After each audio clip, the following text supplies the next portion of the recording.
Hello everyone, welcome to Magnet Brains. Myself Prateek Karn स्वागत करता हूं आपका अपने यूट्यूब चैनल मैग्नेट ब्रेन्स पर, जहां पर आपको मिलता है क्वालिटी कंटेंट, क्वालिटी एजुकेशन, वो भी बिल्कुल बाकायदा फ्री ऑफ कॉस्ट। केजी से लेकर के क्लास 12th तक का पूरा एजुकेशन सब आपको मिल जाएगा डिटेल्ड वीडियो फॉर्मेट में। और अगर आप हिंदी मीडियम के स्टूडेंट हैं तो मैग्नेट ब्रेन्स का हिंदी मीडियम चैनल भी है, जा करके सब्सक्राइब कर लेना, याद से नोटिफिकेशंस को ऑन कर लेना, ताकि जब भी कोई रिकॉर्डिंग या फिर कोई लाइव क्लास अगर अपडेट होती है, अपलोड होती है चैनल पे, तो उसके नोटिफिकेशन सबसे पहले आप तक पहुंच जाएंगे। आप किसी भी कंडीशन में कुछ भी मिस आउट नहीं करेंगे। एक बात का आप खास ख्याल रखें कि हिंदी मीडियम के चैनल पे क्लास 6 से क्लास 12th तक का पूरा कंटेंट अवेलेबल है। कौन कौन से स्टेट बोर्ड्स अवेलेबल है सर? एमपी बोर्ड है, बिहार बोर्ड है, यूपी बोर्ड है, राजस्थान बोर्ड है और दिल्ली बोर्ड है। और अगर आपको ई नोट्स या ई बुक्स चाहिए तो इसी वीडियो के डिस्क्रिप्शन में एक लिंक होगी, जा करके चेकआउट कर लेना, वहां से आप ई नोट्स और ई बुक्स भी अवेल कर सकते हैं। ठीक है, तो आइए जरा कहानी को शुरुआत देते हैं। Class 12 physics chapter 4 moving charges and magnetism का न्यूमेरिकल्स है based on magnetic field induction. ठीक है, हम लोग प्लेलिस्ट में अगर आप चेक करेंगे आपको चलेगा पता कि हम लोगों ने करंट कैरिंग कंडक्टर की वजह से मैग्नेटिक फील्ड का इंडक्शन निकालना सीख लिया था with the help of Biot Savart law. ठीक है, उसके बाद स्ट्रेट करंट कैरिंग कंडक्टर, उसका फील्ड निकाल दिया, और उसके बाद सर्कुलर करंट कैरिंग कंडक्टर के सेंटर पे निकाल दिया फील्ड का इंडक्शन। उसके बाद सर्कुलर करंट कैरिंग कंडक्टर के एक्सिस पर एक पॉइंट ले लिया, वहां पर भी निकाल दिया मैग्नेटिक फील्ड का इंडक्शन। ये सारी चीजें आपको प्लेलिस्ट में ही मिल जाएंगी इस वाले वीडियो के ऊपर। ठीक है, तो अब इस पर्टिकुलर वीडियो का ऑब्जेक्टिव क्या है कि जो पिछले 3-4 लेक्चर्स में हम लोगों ने मैग्नेटिक फील्ड का इंडक्शन निकालना सीखा था, उस मैग्नेटिक फील्ड के इंडक्शन पर बेस्ड न्यूमेरिकल्स कैसे अटेम्प्ट करने पड़ेंगे, कैसे करने चाहिए, वो आपको देखने को मिलेगा इस पर्टिकुलर लेक्चर के अंदर। तो चलें बिना समय लगाए आपको लेकर के आता हूं इसे क्वेश्चन नंबर 1 के ऊपर। ठीक है, क्या बोल रहा है question number 1? The plane of a circular coil is horizontal. ठीक है, हॉरिजॉन्टल है तो मान लेते हैं अपन क्या किसी टेबल पे रखा होगा। ठीक है, ओके, तो इसमें क्या हो रहा है कि 10 टर्न्स हैं इसके पास, ईच ऑफ 8 सेंटीमीटर रेडियस। ठीक है, इसके पास ना एक कॉइल नहीं है, ऐसे 10 छल्ले बने हुए हैं। ठीक है, 10 टर्न्स हैं और सबका जो रेडियस है ना वो कितना 8 centimetre. A current of 2 ampere flows through it which appears clockwise from a point vertically above it. अच्छा, मतलब देख क्या होता है, पर्सपेक्टिव पूरा क्लियर कर अपना। ठीक है, यहां पे क्या है कि टेबल है। ठीक है, टेबल पे ऐसे क्या है 10 टर्न्स का कॉइल बना हुआ है। ठीक है, कोई दिक्कत नहीं है। अब इसमें जो जब मैं क्लॉकवाइज, जब मैं इसको ऊपर से चेक कर रहा हूं ना, तो मुझे उसमें जो करंट है ना वो क्लॉकवाइज अपीयर हो रहा है। ठीक है, जब इसको मैं ऊपर से देख रहा हूं तो जो करंट है that appears clockwise to me. अब यहां पे पूछा हुआ है कि what is the magnitude and direction of magnetic field induction at the centre of the current carrying conductor. ठीक है, तो मतलब बेसिकली इतनी सी बात है कि ऊपर से देखने पे क्लॉकवाइज करंट दिख गया। भाई तुम एक बात जरा सोचो, अगर तुम्हें कोई चीज क्लॉकवाइज करंट के तौर पे नजर आ रही है, ठीक है, अगर तुम्हें किसी सर्कुलर करंट कैरिंग कंडक्टर में क्लॉकवाइज करंट नजर आ रहा है, ध्यान देना बेटा, क्लॉकवाइज करंट अगर तुम्हें नजर आ रहा है तो बेटा ये क्लॉकवाइज करंट ये दिखाता है कि यहां पे ना साउथ पोल का इंडक्शन है। बोलो हाँ कि ना? साउथ को लिखने का स्टाइल ही ऐसा है बेटा कि वो आपको दो चीज याद दिलाता है। क्या? पहली बात करंट है क्लॉकवाइज डायरेक्शन में, और दूसरी बात क्या कि जहां करंट है वहां पे, जहां पे क्लॉकवाइज करंट है वहां पे साउथ पोल का इंडक्शन हो जाता है। और साउथ पोल का मतलब क्या होता है बेटा? साउथ पोल का मतलब होता है अंदर जाती हुई मैग्नेटिक फील्ड लाइंस। ठीक है, साउथ पोल का मतलब क्या होता है? अंदर जाती हुई मैग्नेटिक फील्ड लाइंस। तो ये क्रॉस गलत नहीं है। क्रॉस का मतलब क्या होता है? Inside the plane, magnetic field lines are going inside the plane. Dot होता तो उसका मतलब क्या होता है कि magnetic field lines are coming outside the plane. तो यहाँ पे ऐसा है, क्लॉकवाइज अपीयर हो रहा है। तो बेटा जब क्लॉकवाइज अपीयर हो रहा है तो बेटा अगर तुम उसको यहां से देख रहे हो, ठीक है, तो तुम्हें लग रहा है कि भाई सारी की सारी मैग्नेटिक फील्ड लाइन इसके अंदर की तरफ जा रही है। बोलो हाँ कि ना? बोलो हाँ कि ना? अगर क्लॉकवाइज करंट जा रहा है तो सारी की सारी मैग्नेटिक फील्ड लाइंस अंदर जाती हुई नजर आ रही है ना भाई, बिकॉज साउथ पोल में अंदर ही जाती हैं। अब अगर इसको तो अपन देख रहे हैं ऐसे सामने से, ठीक है, लेकिन अगर मैंने इस कॉइल को नीचे रख दिया है, ठीक है, अब देख जरा इसको ऐसे करके, चमका, ठीक है, अपन देख रहे हैं इसको ना, अपन ने देखा इसको ऐसे करके, भाई इसमें क्लॉकवाइज करंट दिख रहा है बाबा। जब क्लॉकवाइज करंट होता है इसका मतलब क्या होता है कि सारी की सारी जो मैग्नेटिक फील्ड लाइन है ना वो अंदर जाएंगी, because according to clock face rule अगर क्लॉकवाइज करंट है इसका मतलब साउथ पोल का इंडक्शन, और साउथ पोल का इंडक्शन मतलब सारी की सारी मैग्नेटिक फील्ड लाइंस का अंदर जाना। लेकिन लेकिन लेकिन इस बार जब सारी की सारी मैग्नेटिक फील्ड लाइंस अंदर की तरफ जाएंगी ना तो आप उसको इनसाइड नहीं बोलोगे, आप इसको बोलोगे वर्टिकली डाउनवर्ड्स। क्या बोलोगे आप इसको? वर्टिकली डाउनवर्ड्स, बिकॉज जो सवाल के शब्द हैं बिकॉज जो सवाल के शब्द हैं उन शब्दों में ये कहा गया है कि मैग्नेटिक कहाँ से, इट अपियर्स क्लॉकवाइज से पहले था ना कि वर्टिकली अपवर्ड्स, ठीक है। आप ना इस करंट कैरिंग कॉइल के को ऊपर से देख रहे हो, ठीक है, वर्टिकली अपवर्ड्स। इसमें आपको क्लॉकवाइज करंट दिख गया, साउथ पोल का इंडक्शन दिख गया, इसका मतलब सारी मैग्नेटिक फील्ड लाइंस के अंदर घुस रही हैं, तो आप इसको बोल दोगे कि वर्टिकली डाउनवर्ड जा रही हैं सारी की सारी मैग्नेटिक फील्ड लाइंस। इतनी प्यारी सी बात है, आया समझ, ठीक है। तो इसका अपन को डायरेक्शन तो अभी मालूम चल गया बेटा। इसका अपने को डायरेक्शन जो है ना, यहाँ पे मैग्नीट्यूड तो पूछा ही है, साथ में डायरेक्शन पूछा है, तो अपन क्या बोल देंगे कि all the magnetic field lines, magnetic field line is vertically downwards, ठीक है। Magnetic field line is vertically downwards, it's as simple as that, ठीक है। Magnetic field lines are going vertically downwards, it's as simple as that. अब magnitude निकालना बचा हुआ है, तो अब निकाल लेते हैं इसका मैग्नीट्यूड। तो भाई क्या हो रहा है कि इसमें ना कितने टर्न्स आपको पता है ना, इसमें कुल मिलाकर के सर टर्न्स अपने को नजर आ रहे हैं कितने, 10 टर्न्स, ठीक है। तो भाई अपन एक काम करते हैं, देखो हॉरिजॉन्टल प्लेन पे था, मतलब एक काम करो फिर टेबल बना ही दो यार, ठीक है। अदरवाइज फिर जब पर्सपेक्टिव क्लियर नहीं होगा तो मजा नहीं आता। इसलिए क्या है कि टेबल बना दो ताकि पर्सपेक्टिव पूरा अच्छे से क्लियर हो जाए। टेबल बना दो ताकि पर्सपेक्टिव पूरा अच्छे से क्लियर हो जाए। Okay sir, okay okay okay. तो ये बना दिया अपन ने इसका टेबल, ठीक है। इसको रखा है अपन ने ग्राउंड पे, इस टेबल को अपन ने रखा किस पे है बेटा, ग्राउंड पे रखा है ये टेबल, कोई दिक्कत वाली बात नहीं है सर। अब क्या है, इसके बाकी जो बचे हुए पैर हैं वो बना दो। एक तो यहाँ पे दिख जाएगा आपको हल्का सा शायद अगर नजर घुमाओ तो, और एक अपन ने यहाँ रख दिया, ठीक है, कोई दिक्कत नहीं है सर। अब क्या है कि यहाँ पे अपने पास वो कॉइल था, ठीक है, तो है तो वो सर्कुलर कॉइल, लेकिन अब उसको अपन साइड से देख रहे हैं ना बेटा, that seems to be elliptical. और ऐसे क्या है कि इसमें टोटल कुल मिलाकर के क्या है 8 ऐसे टर्न्स हैं, ठीक है। इसमें कुल मिलाकर के क्या है 8 छल्ले बन रहे हैं इसके। तो भैया इसको अपन थोड़ा सा, पहला, दूसरा, उसके बाद तीसरा, उसके बाद चौथा, उसके बाद पांचवा, उसके बाद पांचवा 8, फिर छठवा, बस बस बस बन गया, फिर सातवां, और फिर ये 8वां, ठीक है। तो ये क्या है कि ऐसे अपने पास 8 छल्ले हैं, ठीक है। और सब में करंट जो है ना, जब ऊपर से अपन ने इसको देखा तो सब में करंट जो है ना वो क्लॉकवाइज चल रहा है, ठीक है। तो जब क्लॉकवाइज चल रहा है तो क्या होगा, अच्छा ये चीज़ क्या है ना कि सबका रेडियस सेम था यार, सबका रेडियस तो सेम ही था। ये इसका एक मैंने पर्सपेक्टिव बना दिया था, लेकिन अगर तुम उसको एक ही तरह देखना चाहोगे तो फिर तुमको एक ही कॉइल दिखाई देगा यार। अगर तुम उसको वैसे करोगे ना, ऐसा कर लूँ क्या, इसको ऐसा मान लो, एक मोटा सा कॉइल मान लेता हूँ, एक मोटा सा कॉइल मान लेता हूँ कि हाँ भैया 8 का पूरा स्टैक बन गया, चलेगा तुम लोग को, ये पूरा 8 का अपन ने स्टैक बना दिया, ऐसा मान लो तुम तो, ठीक है। पर डायग्राम तो करना ही पड़ेगा इसका पूरा सेट। 8 का अपन ने पूरा चला ऐसे स्टैक मार दिया है इसमें, अब सही है। ऐसे क्या है कि पूरे 8 का स्टैक लग गया है, अब तो सही लगेगा मेरे ख्याल से, ठीक है। 8, अब वो एग्जैक्टली गिन के 4 मत बोल देना भाई, ठीक है, वो मैंने पूरा 8 बना दिया, मान लिया ऐसा, ठीक है। अब देख क्या होगा भाई, इसमें जब मैग्नेटिक फील्ड के इंडक्शन की आप बात करोगे ना, तो भाई एक टर्न की वजह से क्या होता है, मैग्नेटिक फील्ड का इंडक्शन ड्यू टू 1 टर्न, अगर एक टर्न होगा तो मैग्नेटिक फील्ड का इंडक्शन का फॉर्मूला क्या आ जाएगा बेटा, B इज इक्वल टू आ जाएगा KI2 पाई अपॉन रेडियस, ठीक है। ये आ जाएगा एक टर्न की वजह से। अपने पास कितने टर्न है यहाँ पे सर, 8 टर्न, यहाँ पे सर 10 टर्न है भाई, 8 नहीं 8 सेंटीमीटर उसका रेडियस था, ठीक है। टर्न्स तो यहाँ पे कुल मिलाकर के 10 के बराबर थे, तो आप एक काम करेंगे फॉर 10 टर्न्स, फॉर 10 टर्न्स, अगर 10 टर्न्स हैं तो मैग्नेटिक फील्ड का इंडक्शन ऐसा हो जाएगा 10 times KI alpha over R।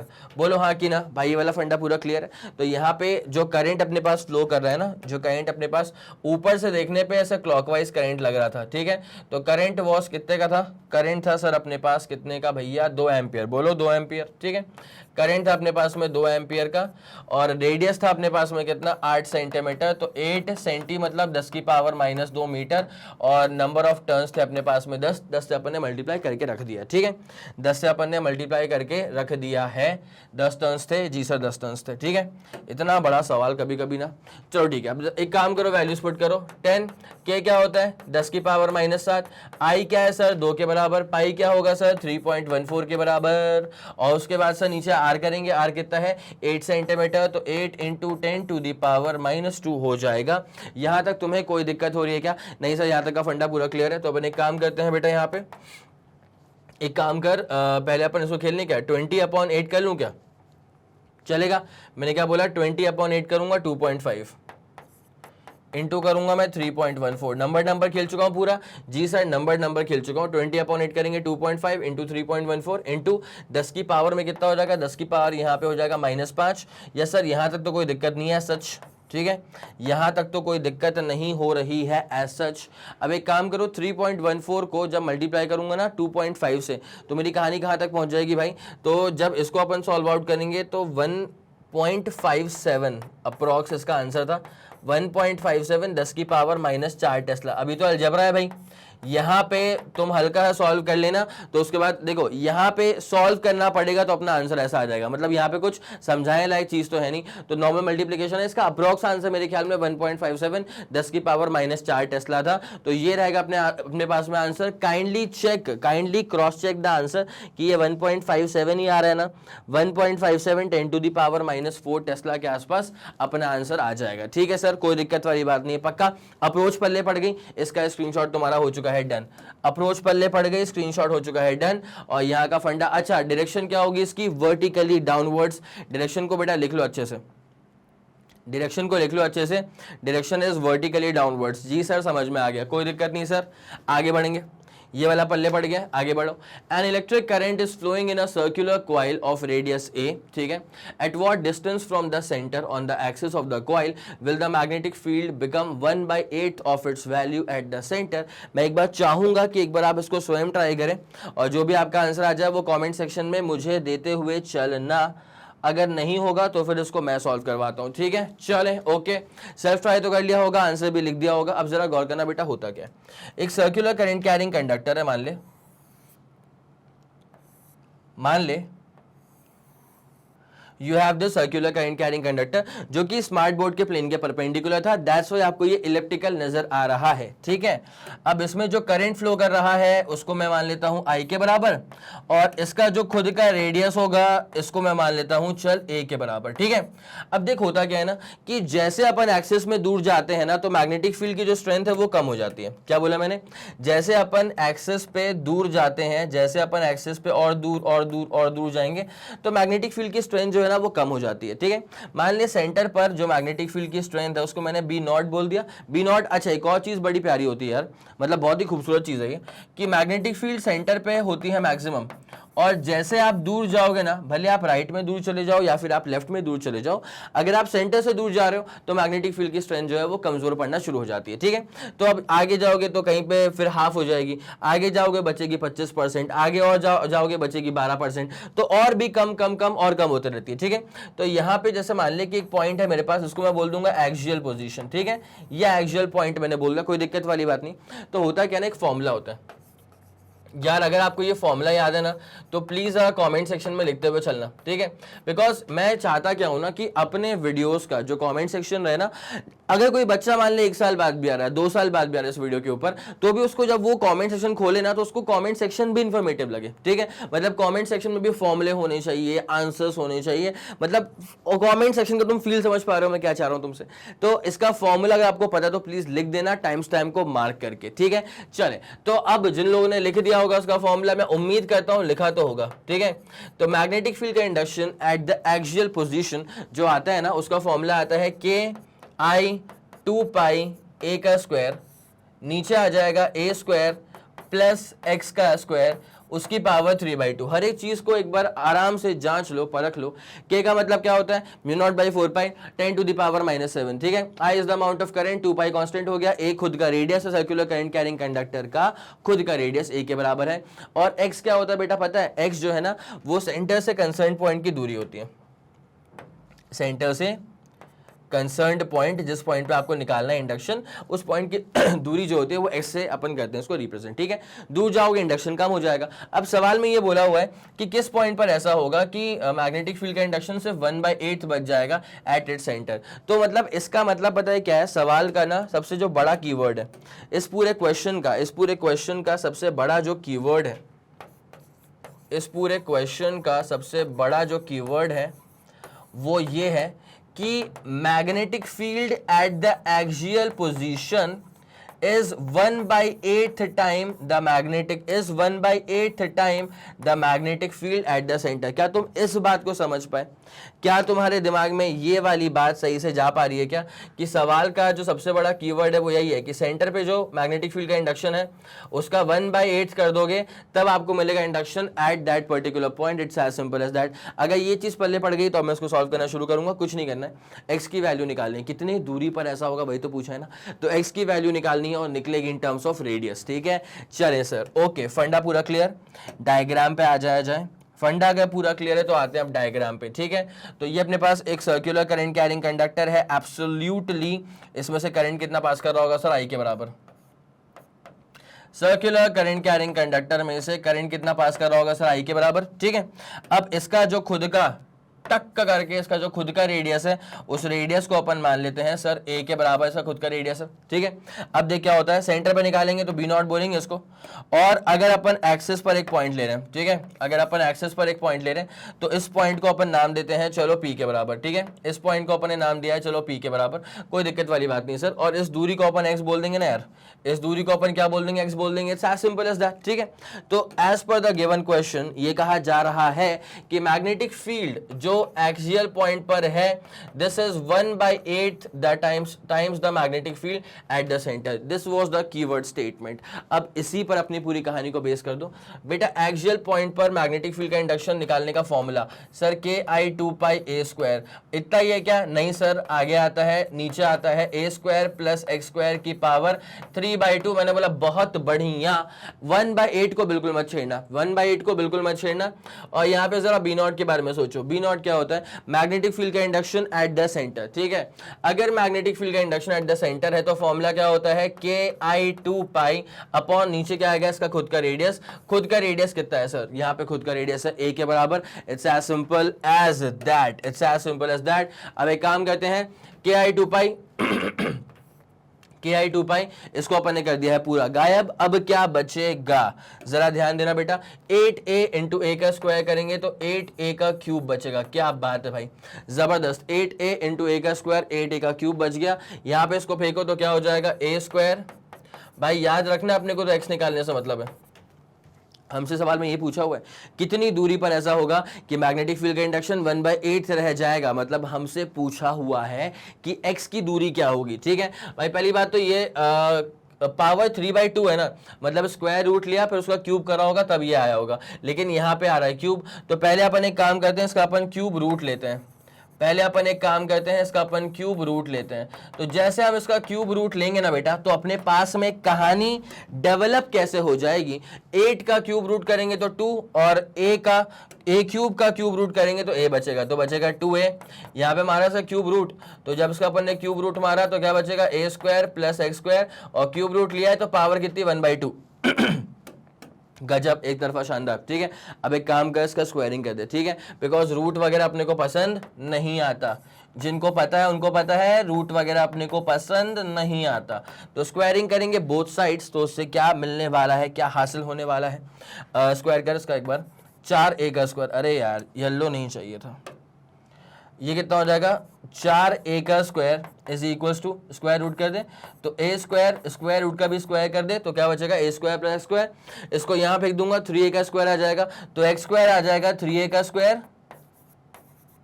और जब x निकालूंगा तो x आ जाएगा a√3। बोलो, it's as simple as that. कोई दिक्कत वाली बात तो नहीं है, x आ जाएगा a × √3। It is as simple as that. ये हो चुका है तुम्हारा सवाल डन डना done done. This is the final answer. ठीक है, दिल में बसा के रखना, इतनी सिंपल अप्रोच भाई। ठीक है, और तुम उसको प्लीज ऐसे ही करना, इसके अलावा कुछ और करने का मत करना। ट्राई कर लेना बट तुम लंबा फंस जाओगे, इसलिए please go with this approach. लेकिन सेल्फ ट्राई अगर करना होगा तो बिल्कुल कर लेना, कोई दिक्कत वाली बात नहीं है।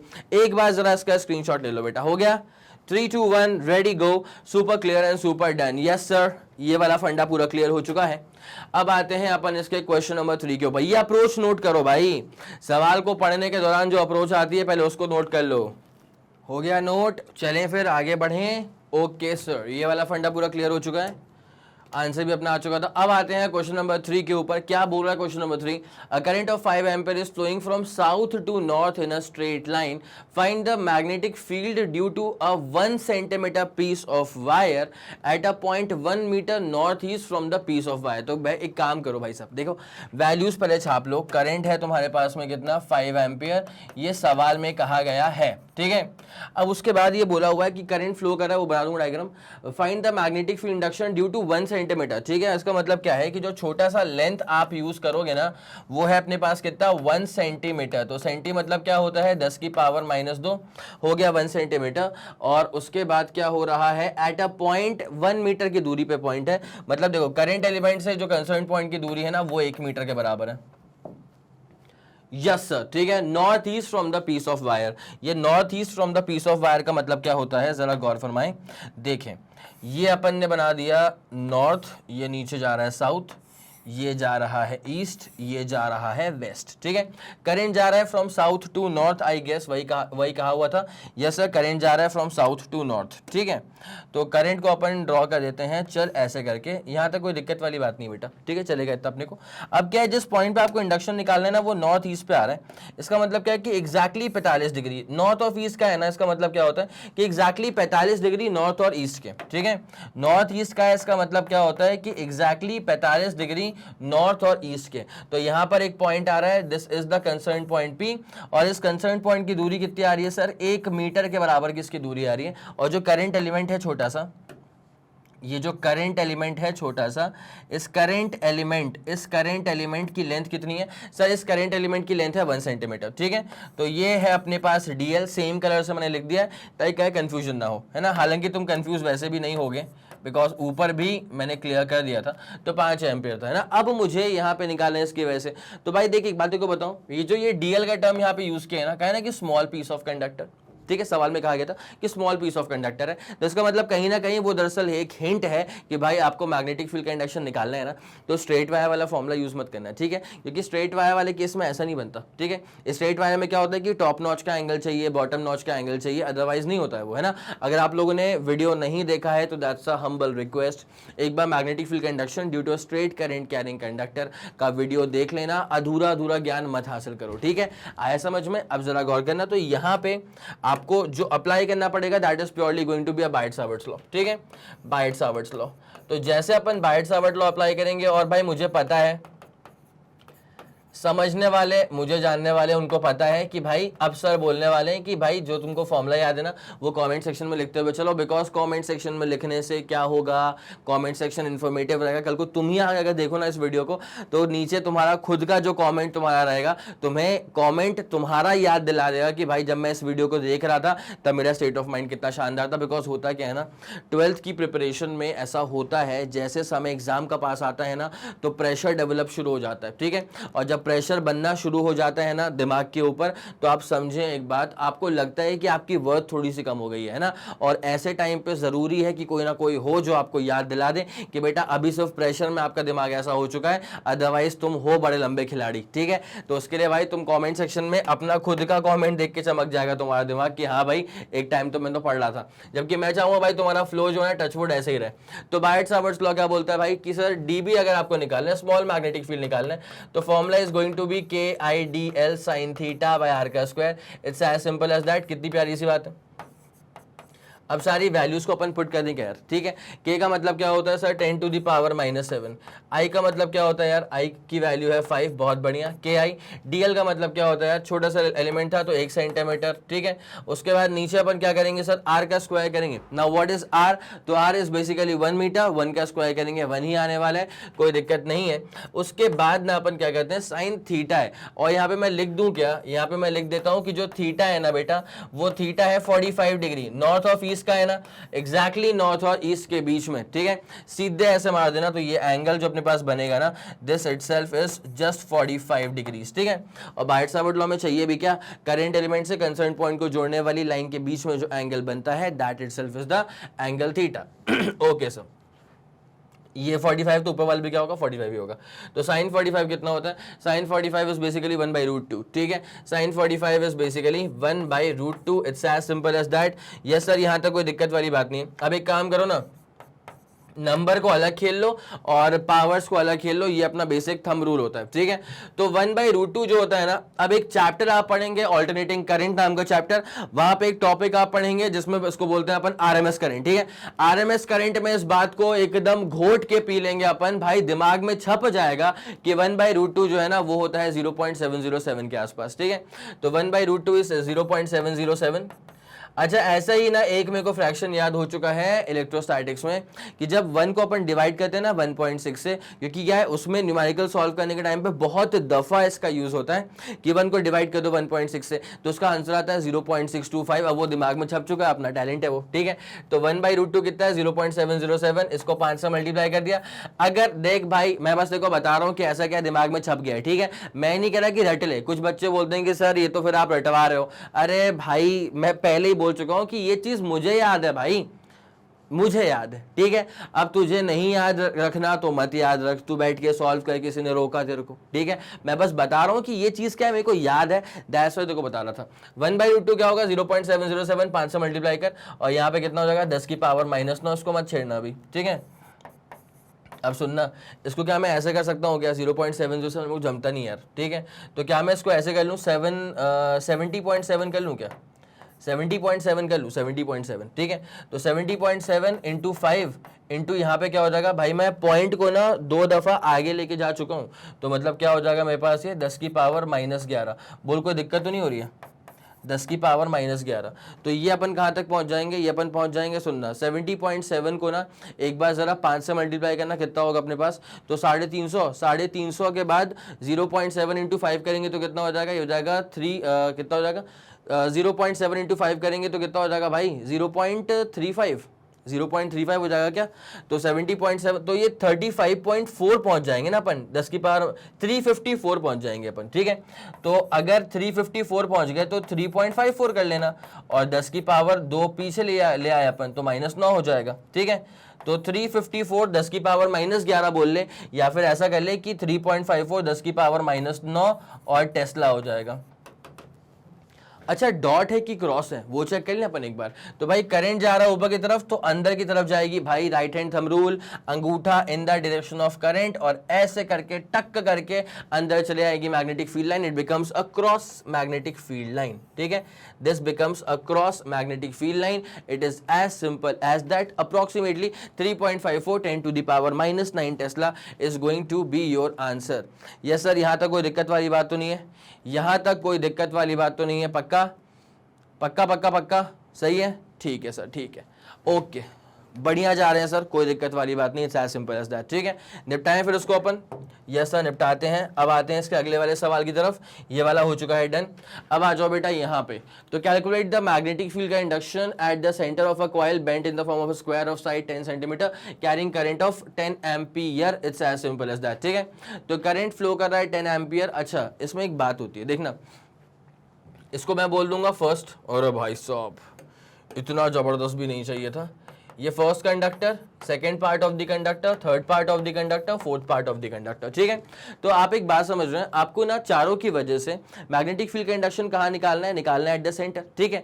तो भैया जितनी मैग्नेटिक फील्ड पहला वाला प्रोड्यूस कर रहा है उतनी ही मैग्नेटिक फील्ड दूसरा वाला भी प्रोड्यूस कर रहा है, उतनी ही तीसरा वाला भी प्रोड्यूस कर रहा है, उतना ही चौथा वाला भी प्रोड्यूस कर रहा है, ठीक है। तो कहीं ना कहीं मैं इसमें यह कहना चाहता हूँ कि मैग्नेटिक फील्ड जितना पहले वाले ने प्रोड्यूस करा, दूसरे वाले ने, तीसरे वाले ने, चौथे वाले ने, जब चारों का मैग्नेटिक फील्ड सेम ही आ रहा है तो उसको 1 2 3 क्यों बोल रहे हो, 1 2 3 4 क्यों बोल रहे हो, सबको बी कह लो। तुमने बोला बहुत बढ़िया सर, कोई दिक्कत वाली बात नहीं। तो अब मैं बोलता हूं कि मैग्नेटिक फील्ड अपन को निकालना कहां पे, सेंटर पे निकालना है, ठीक है। ये क्या हो जाएगा, चारों की वजह से ऐड करना पड़ेगा, तो अपने पास क्या, अच्छा चारों की वजह से ऐड क्यों करना पड़ेगा सर, बिकॉज जरा गौर करें, ये जो B1 है, ठीक है, B1 का मतलब क्या होता है, पहला वाला करंट कैरिंग कंडक्टर, इसकी वजह से O वाले पॉइंट पर अंदर जा रही है मैग्नेटिक फील्ड लाइन, ठीक है। जो दूसरा वाला है, दूसरे वाले की वजह से भी अंदर, भाई काट नहीं रहा हूं, क्रॉस का मतलब क्या होता है कि कैसा नेचर है इसकी मैग्नेटिक फील्ड लाइन का, तो भैया चौथे वाले की वजह से भी O वाले पॉइंट पे अंदर जाएगी फील्ड लाइन, तो क्रॉस मैग्नेटिक फील्ड लाइंस हो जाएंगी, ठीक है। जब चारों की वजह से अंदर ही जा रही हैं तो b plus b plus b plus b it becomes basically 4b के बराबर, ठीक है। तो 4 को रखा अपन ने बाहर, और b का मतलब क्या होता है, b का मतलब होता है मैग्नेटिक फील्ड का induction due to a current carrying conductor. b का मतलब क्या होता है, मैग्नेटिक फील्ड का induction due to a current carrying conductor. भाई फॉर्मूला क्या होगा इसका, जरा गौर करना। फॉर्मूला इसका होता है एक की वजह से निकालना है, भाई एक की वजह से निकालो, 4 से मल्टीप्लाई करो, क्या दिक्कत है, एक की वजह से निकालो 4 से मल्टीप्लाई करो, कोई दिक्कत नहीं है। तो k I by a sine of top notch का एंगल। भाई मैंने सिखाया था, कहा था मैंने कि अगर आपको किसी एक पर्टिकुलर पॉइंट पे निकालना होता है ना फील्ड का इंडक्शन, तो ऐसा इमेजिन करो एज इफ तुम खुद वहां बैठ गए हो, ठीक है। जब तुम खुद वहां पे बैठ जाओगे ना, तुम्हारी नाक की सीध में निकलेगा ये वाली लाइन, टॉप नॉच ये मारेगा, बॉटम नॉच ये मारेगा, ठीक है। तो टॉप नॉच का एंगल कितना आ गया 45 डिग्री, और बॉटम नॉच पे कितना एंगल आ गया 45 degree. It's as simple as that. भाई ये शब्द तुमको चमके दिमाग में, टॉप नॉच बॉटम नॉच, तुमको ये चमका। अगर ये वाला फॉर्मूला नहीं चमक रहा है तो जा करके देख लेना स्ट्रेट लाइन वाला, मतलब मैग्नेटिक फील्ड का induction due to a straight current carrying conductor का वीडियो, ठीक है। तो भाई ये वाला फंडा मेरे ख्याल से क्लियर हो चुका होगा। अब b naught is equal to 4, भाई के क्या होता है 10 की पावर -7। भाई साहब आई कितना है तुम्हारे पास में सर, 10 एम्पियर है, ठीक है। उसके बाद ए क्या होता है पता है, भाई ए होता है कंसर्न्ड पॉइंट से इस ट्रिपल सी की दूरी, ठीक है, कंसर्न्ड पॉइंट से ट्रिपल सी की दूरी। भाई स्क्वायर का जो पूरा साइड था वो था 10 सेंटीमीटर, तो ये जो हिस्सा हो जाएगा ये हो जाएगा 5 सेंटीमीटर। नहीं समझा क्या, स्क्वायर का साइड क्या था 10 सेंटीमीटर, तो आधा कितना हो जाएगा 5 सेंटीमीटर। ए का मतलब वही दूरी पूछी है 5 centimetre, 5 10 to the power -2। It's as simple as that. Sine 45 कितना होता है सर, साइन 45 इज 1/√2, तो 1/√2 प्लस 1/√2 इज 2/√2। 2/√2 को सॉल्व करेंगे तो कितना बचेगा, √2 बचेगा सर। बहुत बढ़िया बहुत बढ़िया बहुत बढ़िया, ठीक है। अब एक काम करते हैं, सारी वैल्यूज को अपन पहले एक बार खेल लें अपन। ये √2 का मतलब क्या होता है भाई, ये √2 को तो रखो अभी, ठीक है। ये 40/5 करना जरा यार, तो 40/5 करेंगे तो बचेगा अपने पास कितना, 40/5 8 बचेगा, 8√2 पक्का। तो 40, अच्छा 40/5 करेंगे 8√2, और 10 की पावर कितना हो जाएगा, 10 की पावर हो जाएगा -5 टेस्ला। 8√2 10 की power -5 tesla. It's as simple as that. और भाई क्रॉस मैग्नेटिक फील्ड लाइंस हैं, मैंने पहले ही कहा था सारी की सारी अंदर जा रही है, तो मतलब कैसा हो जाएगा cross magnetic field line. It is as simple as that. जल्दी इस पूरी कहानी का स्क्रीनशॉट लो, फिर आपको आगे लेके चलते हैं। हो गया 3 2 1 ready go, super done and super clear. It's as simple as that. चले सर, फोर्थ वाला भी डन हो चुका है, फिफ्थ वाले पे आते हैं। A tightly wound 100 turn coil of radius 10 centimetre carrying a current of 1 ampere, what is the magnitude of magnetic field induction at the centre of the coil. भाई सुनो, मेरी बात सुनते हुए चलना, क्या हो रहा है यहाँ पे, टाइटली वाउंड टर्न्स कितने हैं यहाँ पे सर, यहाँ पे 100 टर्न्स है इन टोटल, ठीक है। तो यहाँ पे n की वैल्यू कितनी हो जाएगी, 100 टर्न्स थे 100 हो गया। इसका रेडियस कितना है सर 10 सेंटीमीटर, तो रेडियस को अपन लिख देंगे 10, और सेंटी का मतलब क्या होता है 10 की पावर -2 मीटर, ठीक है। Carrying a current of 1 ampere, तो यहाँ पे जो करंट पास कर रहा है ना, वो करंट पास करेगा सिर्फ और सिर्फ 1 एम्पियर के बराबर का current. Now what is the magnitude, अच्छा सिर्फ बी निकालना है एट द सेंटर। भाई बेसिक फॉर्मूला जो होता है उसको n से मल्टीप्लाई कर दे, it's as simple as that, ठीक है। तो इसका जो फॉर्मूला है सुनते हुए चलना अच्छे से, बड़ा इंपॉर्टेंट है। अगर आपने वो वीडियो नहीं देखा है सर्कुलर वाला, तो आपके तो फिर बहुत ज्यादा इंपॉर्टेंट है ये। तो B इज इक्वल टू क्या होता है भाई, टर्न्स कितने हैं यहाँ पे 100 टर्न्स है, ठीक है। और एक टर्न की वजह से क्या होता है फील्ड का इंडक्शन, तो वो होता है KI2π upon radius. It's as simple as that. सिर्फ वैल्यूज को पुट करना है, ठीक है। अपने पास अब क्या हो जाएगा, ये B इज इक्वल टू 100, उसके बाद K क्या होता है 10 की पावर -7। उसके बाद what is the value of current, यार करंट अपने पास सिर्फ और सिर्फ 1 एम्पियर, कोई दिक्कत नहीं है। 2π कर दे यार, मतलब 3.14 इंटू 2 करेंगे 6.28 हो जाएगा यार, 6.28 हो जाएगा।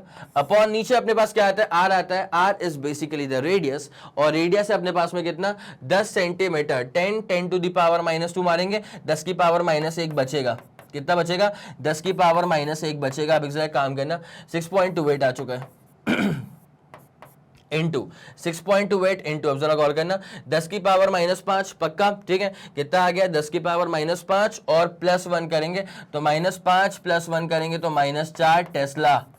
-5 + 1 करेंगे 10 की पावर -4 टेस्ला। अब यहाँ पे ना करंट का मेरे को डायरेक्शन नहीं पता है, यहाँ पे करंट का डायरेक्शन नहीं पता है, अदरवाइज मैं डॉट है कि क्रॉस है वो बता देता। अब मैं कैसे बताता, जरा गौर कर। जैसे मान ले अगर 2 सिनेरियो में तेरे पास ले रहा हूँ, ठीक है, वैल्यू तो निकालना क्या फॉर्मूला बेस काम है, ठीक है, लेकिन जैसे मान ले करंट अगर इसमें ऐसे क्लॉकवाइज चल रहा होता तो भैया यहाँ पे साउथ पोल का इंडक्शन होता, और साउथ पोल का इंडक्शन मतलब क्या होता है, क्रॉस मैग्नेटिक फील्ड। अगर करंट यहाँ पे मान ले ऐसे एंटी क्लॉकवाइज चल रहा होता तो एंटी क्लॉकवाइज में क्या होता है, नॉर्थ पोल का इंडक्शन होता है, और नॉर्थ पोल का इंडक्शन का मतलब क्या होता है, dot magnetic field. It is as simple as that. बस इतनी सी बात है, जल्दी इस पूरी कहानी का स्क्रीनशॉट ले लो। 3 2 1 ready go, super done and super clear. आ गया समझ में, कोई दिक्कत वाली बात नहीं है सर। आगे बढ़ते हैं। Find the magnitude of magnetic field induction at point C वाले पॉइंट पे निकालना है आपको magnitude of magnetic field induction. भाई साहब यहां पे अपने पास बनेंगे 1 2 3 4 कंडक्टर के पार्ट, ठीक है। एक पार्ट ये, अच्छा व्हाइट से कैसे करेंगे, रेड से करता हूं, रेड से, ठीक है। एक पार्ट ये बनेगा, दूसरा पार्ट ये बनेगा, तीसरा पार्ट अंदर वाला सर्कल, और चौथा पार्ट बाहर वाला सर्कल, ठीक है। इन चारों की वजह से निकालना है फील्ड का इंडक्शन। तो पहले अपन एक काम करेंगे, डायग्राम जरा मैं इसको अलग से क्लियर कर दूं। यहाँ पे डायग्राम बनाऊंगा मैं इसको अलग से एकदम, ठीक है। तो जरा ध्यान देते हुए चलना प्लीज।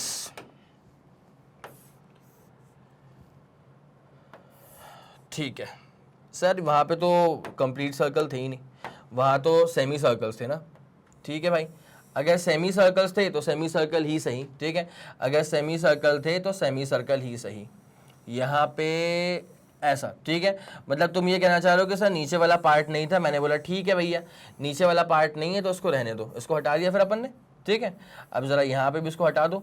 अब क्या हो रहा है ना कि भाई इसको अपन पहले क्लोज तो कर दें एक बार।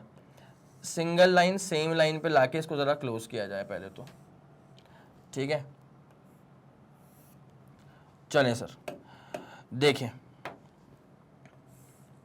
क्लोज कर दिया इसको यहाँ पे, इसको मैंने यहाँ पे क्लोज कर दिया।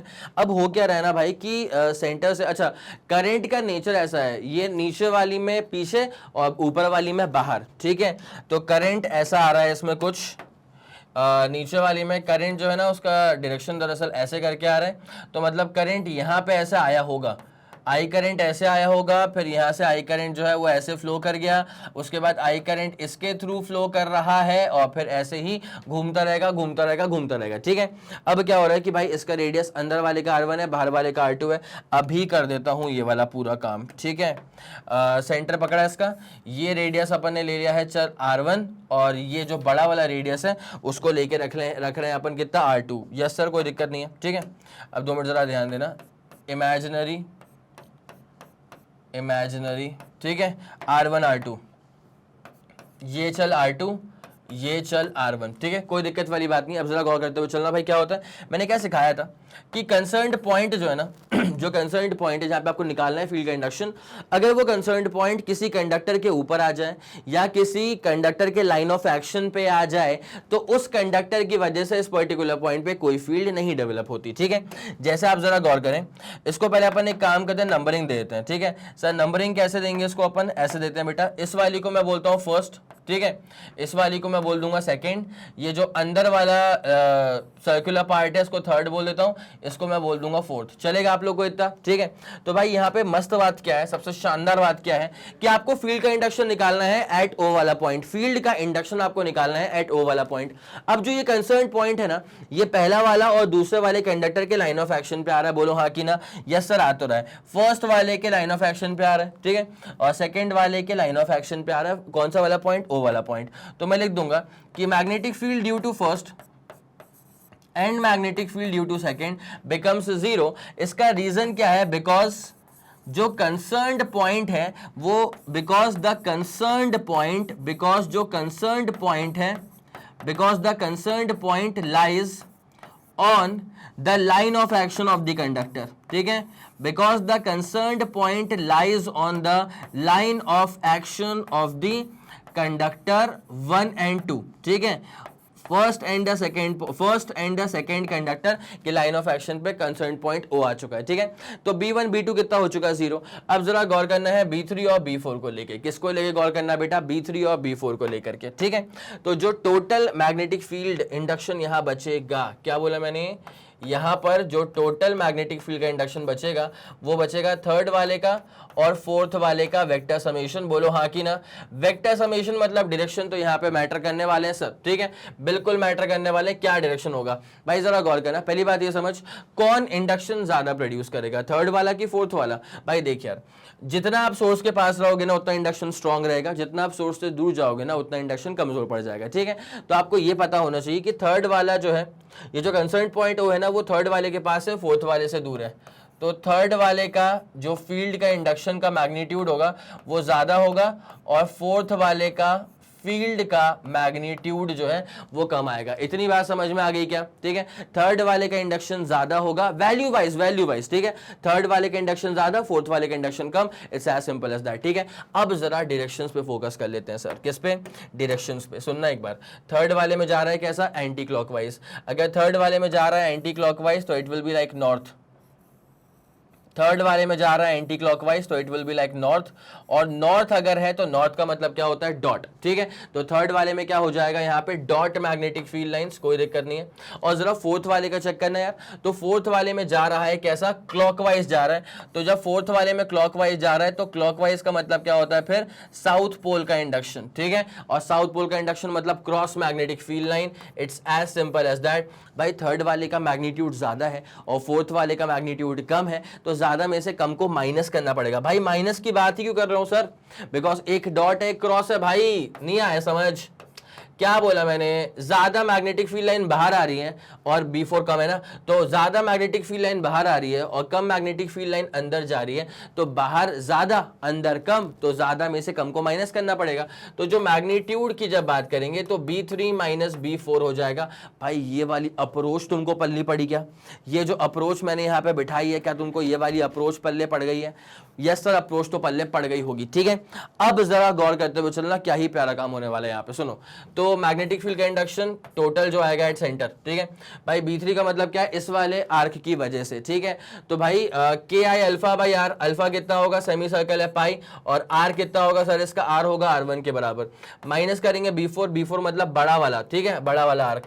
तो के आई एंगल तो वो भी 180 मार रहा है, अपॉन इसका रेडियस कितना हो जाएगा सर, इसका रेडियस हो जाएगा R2 के बराबर। It's as simple as that, ठीक है। तो यहां से मैग्नेटिक फील्ड का इंडक्शन जो टोटल बचेगा ना वो क्या बच जाएगा, के आई पाई, क्या बच जाएगा सर, के आई पाई बच जाएगा। उसके बाद बचेगा 1/R1 माइनस हो जाएगा क्या, 1/R2।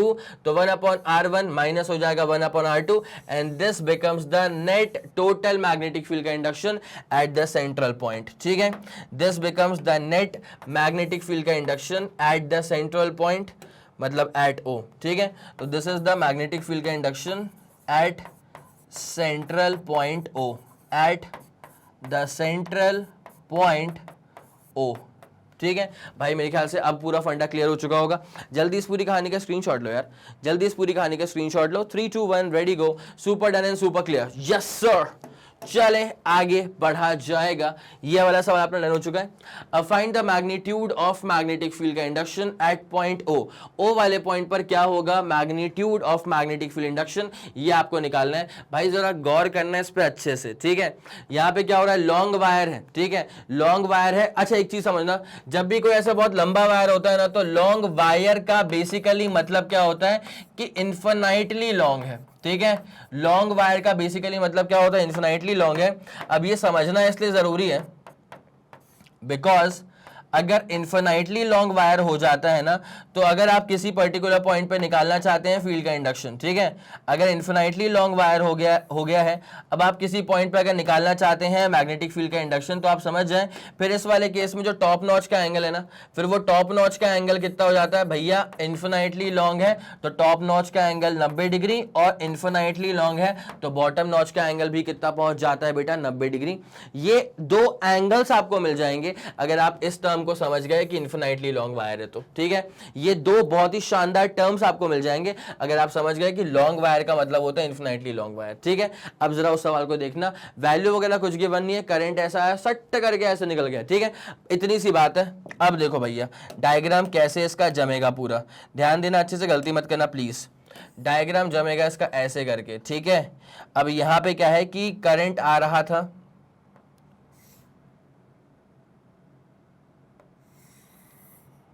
सटीक, गजब। ठीक है, देख हुआ क्या है, बड़ा प्यारा सा चीज यहाँ पे हो चुका है। करंट आया था यहाँ पे आई करके, अच्छा इन्फिनाइटली लॉन्ग है तो पता नहीं कहां से आ रहा था। ठीक है, उसके बाद क्या है, करंट ऐसे आ गया, नाउ करंट ना ऐसे घूम गया इसमें, वही सेम करंट ही घूमा, एक ही वायर है बेटा, दो वायर नहीं है कि एक सर्कल है और एक वायर है, ऐसा कुछ नहीं है, एक ही वायर था, उसको अपन ने ऐसा करके ऐसा कर दिया है। मुझे कैसे पता, बिकॉज सेम करंट फिर यहाँ चला गया था ना, तो सेम करंट यहाँ गया, मतलब वायर सेम ही था, फिर यहाँ से आ गया और फिर करंट जो है ना ऐसे करके निकल गया। बोलो हाँ कि ना। और ये वायर जा कहाँ तक रहा है सर, ये वायर जाएगा टिल इन्फिनिटी। बोलो कोई दिक्कत वाली बात है क्या? नहीं सर कोई दिक्कत वाली बात नहीं है। रेडियस कितना है इसका, आर के बराबर इसका रेडियस था। ठीक है, तो रेडियस को अपन आर मान लेते हैं, सेंटर से इसकी दूरी अपन कितनी मान लेते हैं, आर, कोई दिक्कत नहीं है। ब्रोकन लाइंस होंगी यार, इत्मीनान से करो, इत्मीनान से करो, ये ब्रोकन लाइंस होंगी यार, तो इसका दूरी कितनी है, आर के बराबर। सेंटर पे आपको निकालना होगा फील्ड का इंडक्शन। ठीक है, देख क्या होता है ना, पहला जो है अपने पास पूरा कंप्लीट वायर है। ठीक है, तो पहले अपन निकालेंगे मैग्नेटिक फील्ड का induction due to this complete straight wire, और दूसरा मैग्नेटिक फील्ड का इंडक्शन निकालेंगे due to this circular current carrying conductor. ठीक है, अब एक बात जरा गौर करना, जब मैं B1 की बात करूंगा, मतलब मैग्नेटिक फील्ड का induction due to this straight current carrying conductor, तो इसकी वजह से O वाले पॉइंट पे बाहर आ रही है फील्ड लाइंस, तो B1 कैसा हो जाएगा, डॉट हो जाएगा। और जब मैं B2 की बात करूंगा, तो B2 का मतलब क्या होता है, ये सर्कुलर करंट कैरिंग कंडक्टर। ठीक है, तो सर्कुलर करंट कैरिंग कंडक्टर में करंट जा रहा है एंटी क्लॉकवाइज, तो एंटी क्लॉकवाइज का मतलब क्या होता है, इसका मतलब होता है नॉर्थ पोल का इंडक्शन। और जब नॉर्थ पोल का इंडक्शन है मतलब डॉट, नॉर्थ पोल का मतलब क्या होता है बेटा, सारी फील्ड लाइंस बाहर आ रही हैं, बाहर आ रही हैं तो क्या हो जाएगा बेटा, dot magnetic field line. It's as simple as that. Yes sir कोई दिक्कत वाली बात नहीं है। ठीक है, तो यहां पे B2 भी क्या हो जाएगा, फिर B2 भी हो जाएगा डॉट। इसका मतलब B1 और B2 दोनों का अपन करेंगे वेक्टर समेशन, और वो लिटरली ऐड ही करना पड़ेगा बिकॉज दोनों का डायरेक्शन सेम है। ठीक है, तो मैग्नेटिक फील्ड का इंडक्शन एट सेंटर जो है B1 प्लस B2, मजे की बात क्या है कि B1 भी डॉट आ रहा है और B2 भी क्या आ रहा है, डॉट आ रहा है, तो B1 भी डॉट है और B2 भी डॉट है, तो फिर दोनों को फिर नॉर्मली ऐड करना बनता है। ठीक है, सिंपल तरह से इसको ऐड कर दो तो अपने पास क्या हो जाएगा, मैग्नीट्यूड वाइज भी क्या हो जाएगा, B1 प्लस B2। ठीक है, तो भैया B1 का मतलब क्या होता है, मैग्नेटिक फील्ड का induction due to straight current carrying conductor, तो फॉर्मूला क्या हो जाएगा, KI बाई दूरी कितनी है R, उसके बाद क्या हो जाएगा साइन ऑफ टॉप नॉच का एंगल प्लस क्या हो जाएगा साइन ऑफ बॉटम नॉच का एंगल। बोलो कोई दिक्कत तो नहीं है सर, पूरा फंडा क्लियर है। और B2 का मतलब क्या हो जाएगा, सर्कुलर वाला, तो KI by R into alpha, alpha is completely 2 pi, it's as simple as that. जल्दी इसको नोट डाउन करो बेटा। अरे फिर हो गया नोट डाउन, आगे बढ़े। ओके सर, तो यहाँ पे अब क्या करना पड़ेगा, बस बात ही खत्म हो गई अब तो। ठीक है, बात ही खत्म हो चुकी है। B0 इज इक्वल टू, भाई दोनों जगह से मैं KI बाई R कॉमन निकाल लूं क्या? Yes sir, KI by R common निकाल लो यार। तो KI बाई R मैंने कॉमन निकाला ना, साइन 90 प्लस साइन 90 मतलब कितना बचा, 2, और यहाँ पे कितना बचेगा सर, ये बचेगा अपने पास 2 पाई के बराबर। It's as simple as that. भाई इसकी वजह से ऐसे आ गया, बाहर था, और इसकी वजह से भी बाहर, दोनों को ऐड ही करना पड़ेगा, बस काम खत्म हो चुका है। तो B is equal to B0 तेरे पास क्या हो जाएगा बेटा, 2KI by R 1 plus pi, it's as simple as that. This much tesla is going to be your answer. भाई जल्दी इसका स्क्रीनशॉट लो, फिर आपको अगले सवाल पे लेकर के आते हैं। 3 2 1 ready go. Super clear, super done. चले सर आगे बढ़े। ओके, अब इसके बाद बेटा ये रहेगा तुम्हारे पास में इसका अगला सवाल, क्वेश्चन नंबर 8। ठीक है, यहां पर भी बेसिक डायग्राम है, एक बार जरा सेल्फ ट्राई कर लो, जो तुम्हारा आंसर आ जाए कमेंट सेक्शन में देते हुए चलना। अगर बन गया तो बहुत बढ़िया, अदरवाइज फिर इसको मैं सॉल्व करवाऊंगा, लेकिन सेल्फ ट्राई तो बनता है सवाल के ऊपर यार। चलिए ठीक है, बढ़िया, एक बार सवाल तो देख लिया होगा आप लोगों ने, अब इसको सॉल्व करना स्टार्ट करते हैं। ठीक है, चलिए आ जाएं।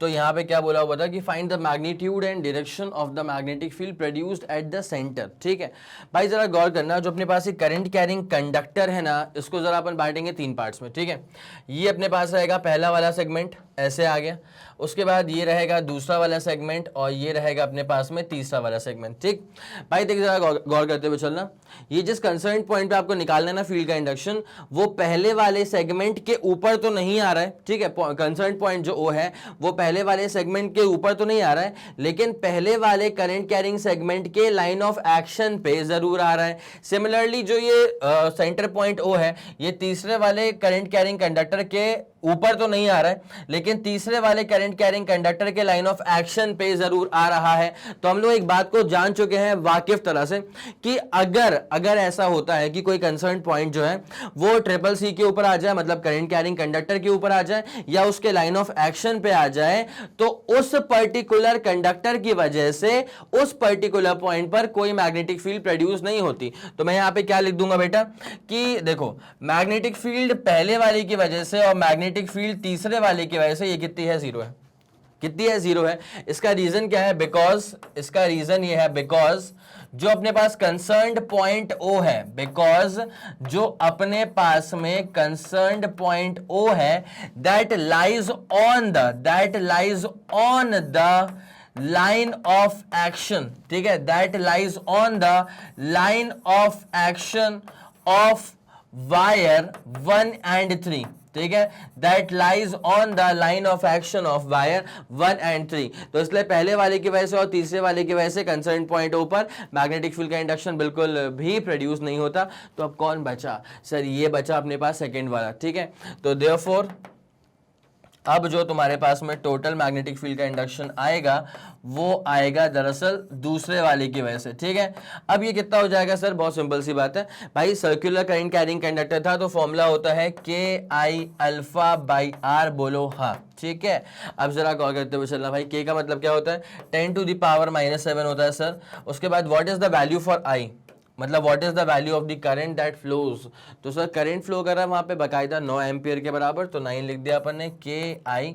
सर अल्फा कितना लेके चलेंगे, तो अल्फा का बेसिकली मतलब क्या होता है, अल्फा का मतलब होता है angle subtended by the current carrying conductor at the centre, ठीक है। तो वो एंगल जो है वो 60 डिग्री के बराबर है। 60 का मतलब होता है π/3, 60 का मतलब क्या होता है सर, π/3। तो KI अल्फा तो हो चुका है और R का मतलब होता है रेडियस, रेडियस है यहाँ पे 10 सेंटीमीटर। तो भाई 10 सेंटीमीटर का मतलब क्या होता है 10 और सेंटी मतलब क्या होता है 10 की पावर -2। तो ये अपने पास कितना हो जाएगा 10 की power -1 metre. It's as simple as that यार, 10 to the power -1 metre, it is as simple as that, ठीक। तो अपन एक काम कर सकते हैं, सुनते हुए चलना अच्छे से, इसको ऊपर लेके चले जाओ, 10 की पावर -6 हो गया, बोलो हाँ कि ना। -7 + 1 करेंगे -6 हो जाएगा। उसके बाद 9/3 करेंगे तो 3 हो जाएगा और बगल में क्या आ जाएगा, पाई आ जाएगा। It's as simple as that, ठीक।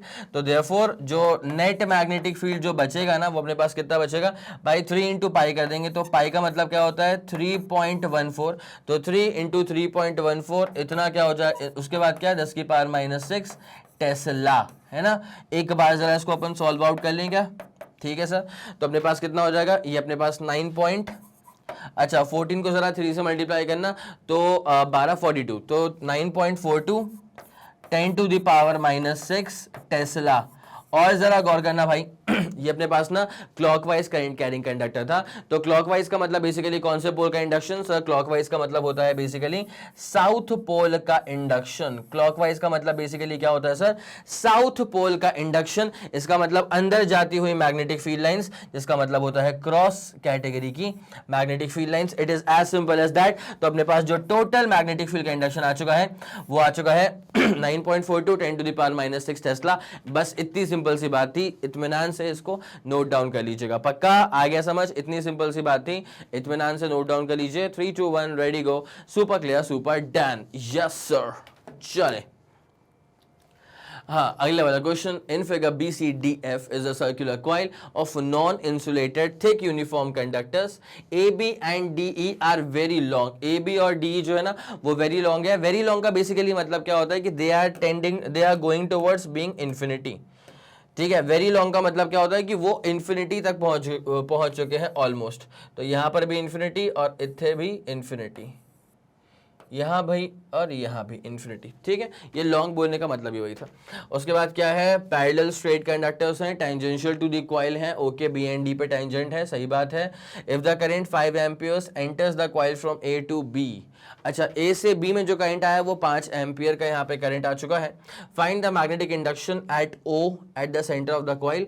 और डायमीटर कितना है यहाँ पे 10 सेंटीमीटर का इसका अच्छा डायमीटर है 10 सेंटीमीटर का, ओके भाई साहब डायमीटर है। इसका मतलब रेडियस कितना हो जाएगा सर 5 सेंटीमीटर, 5 सेंटीमीटर, 5 सेंटीमीटर, ठीक है। तो अब देखिए एक बहुत सिंपल सी बात है, यहाँ पे करंट यहाँ पे मैग्नेटिक फील्ड का इंडक्शन निकालना है सेंटर वाले पॉइंट पे। देखो भैया कैसे करेंगे, देखो सुनना मेरी बात को अच्छे से। ये रहा अपने पास सर्कुलर करंट कैरिंग कंडक्टर, और अब यहाँ पे जो वायर्स अपन लेकर के आएंगे, यहाँ पे करो शुरुआत, जाने दे भाई इन्फिनिटी, ठीक है, यहाँ से करो शुरुआत, जाने दो भैया टिल इन्फिनिटी, जाएगा तो जाएगा, ठीक है, टिल इन्फिनिटी वो जाएगा तो जाने दो, इन्फिनिटी, इसको भी टिल इन्फिनिटी जाने दो, है ना। अब देख हुआ क्या, इसका डायमीटर था 10 सेंटीमीटर, तो इसका रेडियस कितना हो जाएगा सर, इसका रेडियस हो जाएगा सिर्फ और सिर्फ 5 सेंटीमीटर। इसका जो रेडियस हो जाएगा सर वो हो जाएगा सिर्फ और सिर्फ कितना, 5 सेंटीमीटर। तो भैया एकदम सेंटर पे एक पॉइंट लेने का अपन टक करके, ठीक है, इसकी दूरी ऊपर से 5, इसकी दूरी नीचे से 5, है ना। अब देख हो क्या रहा है कि यहाँ पे जो करंट आया था ना वो आया था 5 एम्पियर। अब सबसे बड़ी लोग गलती जहाँ पे करते हैं, जरा उस वाले पॉइंट को सुनना, लोग आते हैं 5 एम्पियर पूरा ऐसे घुमा देते हैं, अटक गया, बस बात ही खत्म, मसला ही खत्म कि है ये करंट जो आया ये घूम गया, अब क्या होगा। तो बेटा तुमसे हो गई है गलती, इसलिए कुछ होगा नहीं, होना ये चाहिए था कि 5 एम्पियर यहाँ पे आया, बोलो हाँ, ठीक है। अब this should be treated as a node, और यहाँ पे करंट डिस्ट्रीब्यूट हो जाएगा भाई, जैसा सेमी सर्कल यहाँ पर वैसा ही सेमी सर्कल यहाँ पर, तो जैसा रेजिस्टेंस इस वाले पाथ में उतना ही रेजिस्टेंस नीचे वाले पाथ में, दैट्स वाई जितना करंट यहाँ उतना ही करंट यहाँ, तो दैट्स वाई यहाँ पे आया था 5, तो यहाँ पे जो ट्रैवल करना शुरू करेगा वो करना शुरू करेगा 2.5 एम्पियर, और यहाँ पे ऐसे जो ट्रैवल करना शुरू कर देगा वो भी शुरू कर देगा 2.5 एम्पियर, और उसके बाद यहाँ से आया 2.5, यहाँ से आया 2.5, और यहाँ से निकल जाएगा 5। सबसे बड़ी गलती जहां पे होती है वो तुमको ने बता दिया कि लोग आते हैं 5 ऐसे घुमा देते हैं, फिर उसके बाद से उन्हें कुछ सूझता बूझता नहीं है। समझ पा रहे तुम मेरी इस बात को, चलें सर, ओके डन। अब इसका जरा नामकरण करना शुरू करना, इसको बोलेंगे अपन पहला पार्ट ऑफ द कंडक्टर, इसको अपन कह देंगे second part of the conductor, ठीक है, इसको अपन कह देंगे third part of the conductor, और ये जो पैरेलल गया इसको बोल देंगे fourth part of the conductor, ठीक है। अब एक काम करते हैं, किसका डॉट है किसका क्रॉस है जरा वो निकाल लेंगे एक बार अपन। तो B1 का डॉट है कि क्रॉस है, जरा तुम मुझे बताओ। तुम एक काम करो भाई, कमेंट सेक्शन में ना जल्दी मुझे बताओ कि B1 डॉट है कि क्रॉस है, B2 डॉट है कि क्रॉस है, B3 डॉट है कि क्रॉस है, और B4 जो है वो डॉट है कि क्रॉस है। ये आप लोग के सामने पूरा डायग्राम बना हुआ है, मैं स्क्रीन से हट चुका हूं। अब जरा मुझे कमेंट सेक्शन में इसका आंसर चाहिए बेटा, हो गया, चले, ओके, डाल दिया होगा आंसर। अब जरा चेक करते हैं अपन, B1 का मतलब होता है ये वाला, इसकी वजह से देख करंट इस तरफ आया तो अपना अंगूठा इस तरफ, अब चारों उंगलियां ऊपर जा रही है अंदर की तरफ, लेकिन अपना कंसर्न पॉइंट तो ओ नीचे था, तो सारी फील्ड लाइन बाहर आ रही है, तो B1 कैसा हो जाएगा सर, डॉट नेचर का हो जाएगा, बोलो हाँ कि ना। यस सर, यहां तक का फंडा पूरा क्लियर है, ठीक है। अब जरा दूसरे वाले की बात करना बेटा, जो ये दूसरा वाला कंडक्टर है इसका अगर सिर्फ मैं दूसरे वाले का कर्वेचर चेक करूं कि करंट कैसे जा रहा है, तो दूसरे वाले में करंट जा रहा है सर एंटी क्लॉकवाइज, ठीक है। एंटी क्लॉकवाइज कौन सा पोल बनता है, नॉर्थ पोल बनता है, और नॉर्थ का मतलब क्या हो जाता है, डॉट मैग्नेटिक फील्ड लाइन, ठीक है। जब मैं थर्ड वाली की बात करूंगा तो थर्ड वाले में क्लॉकवाइज करंट जा रहा है, क्लॉकवाइज करंट का मतलब क्या होता है, साउथ पोल, साउथ पोल का इंडक्शन मतलब क्रॉस मैग्नेटिक फील्ड लाइन, और B4 का मतलब क्या हो जाएगा भाई, इसकी वजह से सारी फील्ड जो है ना, देखो देखो देखो, अंगूठा इस तरफ जहां पे करंट जा रहा है, अब चारों उंगलियां यहां से बाहर आ रही है ना, जिस कंसर्न पॉइंट पे आपको निकालना है मैग्नेटिक फील्ड का इंडक्शन, वहां से चारों उंगलियां बाहर आ रही हैं, तो जब बाहर आए तो कैसा डॉट हो जाएगा। तो बेटा ये अच्छा एक चीज समझना, 2 और 3 वाले पे कर फोकस भाई, जितना magnitude of magnetic field induction दूसरा वाला प्रोड्यूस करेगा, उतने ही मैग्नीट्यूड का मैग्नेटिक फील्ड का इंडक्शन तीसरा वाला भी प्रोड्यूस करेगा, बोलो हाँ कि ना। जितना इंडक्शन दूसरे वाले की वजह से आया उतना इंडक्शन तीसरे वाले की वजह से आएगा, फॉर्मूला सेम रहेगा ना बेटा, KI सेम है दोनों का। उसके बाद अल्फा मतलब कितना, इसका भी 180 इसका भी 180, तो क्या है अल्फा, रेडियस भी दोनों के लिए सेम ही है, तो फिर भैया दोनों का मैग्नेटिक फील्ड सेम आएगा। लेकिन आप देख रहे हैं B2 वाला मतलब इसकी वजह से बाहर आएगा और इसकी वजह से अंदर जाएगा, 3 वाले की वजह से। जितनी मैग्नीट्यूड का मैग्नेटिक फील्ड का इंडक्शन अंदर जा रहा है, उतनी ही मैग्नीट्यूड का मैग्नेटिक फील्ड इंडक्शन बाहर भी आ रहा है, तो दोनों कैंसिल आउट हो जाएंगे। इसका मतलब क्या है, B2 and B3 gets cancelled out, ठीक है। इसका मतलब क्या है बेटा कि B2 and B3 gets cancelled out. तो मैं इसको यहां पे लिख भी देता हूं, हियर B2 का मतलब होता है मैग्नेटिक फील्ड कंडक्शन दूसरे वाले कंडक्टर की वजह से, ट्रिपल सी की वजह से, और B3 का मतलब होता है मैग्नेटिक फील्ड कंडक्शन तीसरे वाले ट्रिपल सी की वजह से। तो here B2 and B3 gets cancelled out in pair, therefore B2 and B3 gets cancelled out in pair, Therefore B2 and B3 gets cancelled out in pair, तो जो बचेगा क्या बचेगा, B1 बचेगा और B4 बचेगा, ठीक है। तो बेटा B1 की वजह से बाहर आ गया, B4 की वजह से बाहर आ गया, मतलब दोनों को ऐड ही करना पड़ेगा, ठीक है। यस सर, पूरा फंडा क्लियर है, दोनों को फिर ऐड ही करना पड़ेगा। तो अब जो अपने पास नेट मैग्नेटिक फील्ड का इंडक्शन बचेगा, BT का मतलब टोटल मैग्नेटिक फील्ड का इंडक्शन जो बचेगा वो बचेगा भाई पहले वाले की वजह से और चौथे वाले की वजह से। बोलो हाँ कि ना। यस सर, पहले वाले का और चौथे वाले का, और सच में यहाँ पे दोनों का अपन को ना क्या कहते हैं कि एडिशन ही करना पड़ेगा, बिकॉज B1 भी कैसा जा रहा है सर, B1 भी डॉट है, B4 भी डॉट है, मतलब दोनों ही बाहर आ रहे हैं, ठीक है। तो नेट अपना जो मैग्नेटिक फील्ड का इंडक्शन आ रहा है वो आउटवर्ड्स ही आ रहा है। नेट जो अपना मैग्नेटिक फील्ड का इंडक्शन आ रहा है सर वो आउटवर्ड्स ही आ रहा है, कोई दिक्कत वाली बात नहीं है। अच्छा, एक और बड़ी प्यारी बात क्या है कि B1 का मैग्नीट्यूड और B4 का मैग्नीट्यूड भी सेम है। मतलब क्या, जितना मैग्नीट्यूड का इंडक्शन B1 प्रोड्यूस करेगा उतने ही मैग्नीट्यूड का इंडक्शन B4 भी प्रोड्यूस करेगा। तो अब मैं यहां पे लिख दूं क्या इसको, B1 का magnitude of magnetic field induction is equals to B4 का magnitude of magnetic field induction. जब दोनों का सेम है तो 4 टाइम्स कर लो, सॉरी 2 टाइम्स कर दो। जब दोनों को अपन ऐड कर रहे हैं तो इसको फिर अपन लेट्स से 2 टाइम्स B ही कह देते हैं। जब ये दोनों बराबर है तो उसको B बोल दो, 2B हो जाएगा। तो भैया टोटल मैग्नेटिक फील्ड का इंडक्शन ट्वाइस, अच्छा B का मतलब एक की वजह से, ठीक है। तो फॉर्मूला क्या होता है भाई, KI by separation distance A जो कि यहाँ पे रेडियस बन जाएगा। उसके बाद क्या होता है, साइन ऑफ टॉप नॉच का एंगल प्लस क्या होता है सर, साइन ऑफ होता है सर बॉटम नॉच का एंगल। बोलो कोई दिक्कत है क्या? नहीं सर, यहां तक का फंडा सुप्रीमली क्लियर है, ठीक। तो अब जो टोटल मैग्नेटिक फील्ड का इंडक्शन बचेगा, सुनते हुए चलना 2। अब मैं सारी वैल्यूज को भर दूंगा, प्लीज फोकस करना। के का मतलब क्या है सर, 10 की पावर -7। मैंने बोला बहुत बढ़िया भाई, ऊपर वाले में क्या करंट है, नीचे वाले का भी सेम ही करंट है ना, 5 अपॉन ए का मतलब क्या होता है सर, ए का मतलब होता है सेपरेशन डिस्टेंस कंसर्न्ड पॉइंट से ट्रिपल सी के बीच का। Diameter was 10 centimetre, so radius was just 5 centimetre, ठीक है। Diameter was 10 centimetre but radius was just 5 centimetre. उसके बाद भाई टॉप नॉच पे कितना एंगल जाएगा, भाई टॉप नॉच जा रहा है साइन 90 डिग्री, टॉप नॉच जा रहा है सर साइन 90 डिग्री, और बॉटम नॉच ठीक सर के ऊपर है, ठीक है। तो ये बॉटम नॉच पे कितना एंगल है सर, 0 डिग्री। आया समझ भाई? इसको ऐसे देखो, ये रेफरेंस लाइन मान अभी, ठीक है। ये क्या मान, रेफरेंस लाइन मान। अब मेरी बात सुनना, ये अगर यहां होता वायर खत्म तो भाई ये अपने पास टॉप नॉच, यहां होता तो यहां खत्म टॉप नॉच, यहां खत्म होता तो ये टॉप नॉच एंगल, ये एंगल टॉप नॉच होता। ये जा रहा है भैया इंफिनिटी, तो ये एंगल जो है वो हो जाएगा पूरा कितना, 90 के बराबर। बोलो हाँ कि ना, ठीक है। इसलिए साइन टॉप नॉच कितना मारा अपन, 90 डिग्री मारा। बॉटम नॉच क्या होता है भाई, भाई बॉटम नॉच देख भाई, अगर वायर यहां तक जा रहा होता तो 60 डिग्री होता, यहां तक 45 डिग्री, यहां तक 30 डिग्री, यहां तक 5 डिग्री। भाई ये वायर यहीं पे खत्म हो गया है तो कितना हो गया, 0 degree. That's why bottom notch पे कितना आ गया, 0। अब समझ में आ गया होगा? यस सर, अब पूरा अच्छे से समझ में आ गया, ठीक है। अब देख क्या होता है भाई, सारी वैल्यूज को पुट कर दे, कुछ नहीं बचा इसमें अब, ठीक है। ये साइन 90 कितना होता है 1, साइन 0 कितना होता है 0, मतलब 1 से ही मल्टीप्लाई करना, कोई दिक्कत नहीं है। 5 से 5 को निपटा दो बेटा, कुछ रहा ही नहीं इसके बीच में। अब 5 से 5 को निपटा दो, कुछ इसके बीच में रहा ही नहीं। तो अब क्या बचेगा सर, तो यहां बचेगा सर कितना, 2 को रखो 2, उसके बाद क्या 10 की पावर -5, तो 10 की पावर -5 टेस्ला। और उसके बाद भाई जरा गौर करना किस तरह की मैग्नेटिक फील्ड है, अंदर है कि बाहर है। तो सर ये B1 भी जो था वो डॉट नेचर का था, B4 भी था वो भी डॉट था, तो दोनों की मैग्नेटिक फील्ड बाहर जा रही है, तो ये वाली भी कैसी होगी, बाहर, मतलब dot magnetic field induction. It's as simple as that. भाई बताओ समझ में आ गया? एकदम इत्मीनान से करवाया तुम्हें, पूरा क्लियर हो चुका है। This is your complete answer, it is as simple as that. चले sir, okay, done done done done. ये अपने पास 9th वाला क्वेश्चन भी हो गया। अब आपको लेकर के आते हैं इसके आखिरी अंतिम सवाल के ऊपर। 2 similar coils of radius r and number of turns n are lying concentrically with their planes at right angles to each other.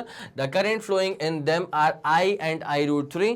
Find the magnetic field induction at the common center of the coil. मैं एक बार screen से हट जाता हूँ, उसके बाद फिर आप एक बार चाहे तो सेल्फ ट्राई करें। हो गया होगा सेल्फ ट्राई तो बेटा? चले, चमका कुछ, चमका नहीं, चमक गया होगा मेरे ख्याल से। अगर नहीं चमका तो मैं करवाता हूं उसको। देख भाई, यहाँ पे 2 कॉइल्स रखे हुए हैं सर। ये 2 कॉइल्स किस तरह से जरा जमा के रखें भाई। एक कॉइल है जो कि इस बोर्ड के प्लेन के परपेंडिकुलर, तुमने बोला हाँ सर ठीक है, हो सकता है। एक कॉइल है जो कि इस बोर्ड के प्लेन के परपेंडिकुलर है, और उसके बाद भाई ये वाला आएगा ऐसे, और फिर वो जो पीछे जाएगा ना, जो हिस्सा जाएगा पीछे उसको मैं ऐसे कर दूं क्या, जो हिस्सा जाएगा पीछे उसको मैं ऐसे कर दूं हल्का सा, तो क्या है कि शायद तुम्हें ये पूरा फील आ जाए 3D का, ठीक है। तो हुआ क्या है कि सामने से मतलब ये कॉइल समझ गए तुम, ये किस तरह का कॉइल था, ऐसा जो कि इस स्मार्ट बोर्ड के प्लेन के परपेंडिकुलर है, ठीक है। और एक है वो भी परपेंडिकुलर है, लेकिन एक था ऐसे वाले में परपेंडिकुलर, इस प्लेन में परपेंडिकुलर, और एक है ऐसे वाले प्लेन में परपेंडिकुलर। तो कुछ इस तरह का मसला हो रहा है बेटा, एक कॉइल कुछ इस तरह और एक कॉइल है कुछ इस तरह। आया समझ? यस सर, आगे समझ में। चलें, दूसरा वाला कॉइल भी सेम ही था ना मेरे ख्याल से। तो कुछ इस तरह जब था ये, तो उसको अपन ने ऐसा बना दिया। अरे गजब भाई, बढ़िया चल रहा है, कोई दिक्कत तो मेरे को ऐसा लग नहीं रही यार, तुम्हें भी नहीं लग रही होगी मेरे ख्याल में।